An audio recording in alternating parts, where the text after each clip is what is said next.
Presented by Alkat Films।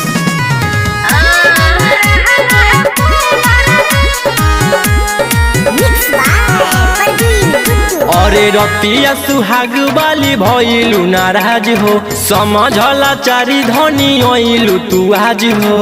अरे हो तनी समझल कर। हाँ अरे रतिया सुहाग वाली भइलु नाराज हो, समझला चारी धनी ओइलु तू आज हो।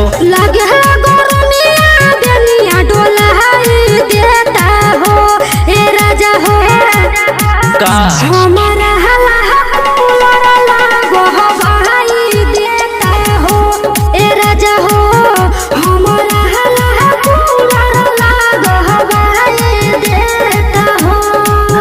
और लगवा दी अरे लगवा देव।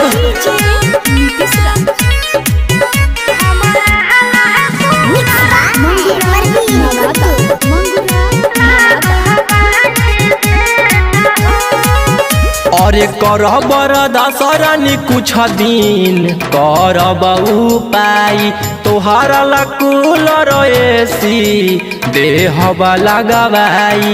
अरे तनी सबर कर। अरे करब दशरानी कुछ दिन करब उपाय, तोहरा ला कूलर एसी देहब लगाई। अरे कमल के फूलवा से सजिया सजाई देता हो ए राजा हो हमारा हला कूलर लागो भाई देता हो ए राजा हो हमारा हला कूलर लागो भाई देता हो। और लगवा दिना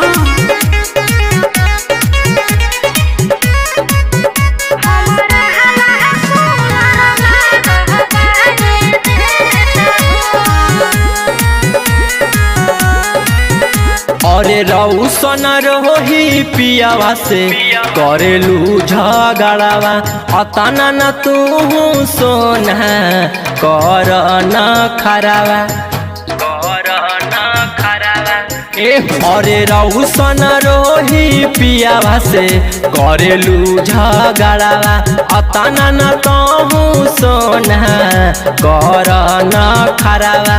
सुना सैया अनाजो के सरधा पुराई देता हो ए राजा हो हमारा हला कूलर लागो भाई देता हो ए राजा हो हमारा हला कूलर और लगो भाई देता हो।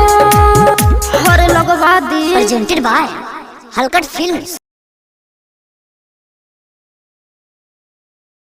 रतिया सुहाग वाली भइलु नाराज हो, समझला चारी धनी ओइलु तू आज हो। लगे गोरन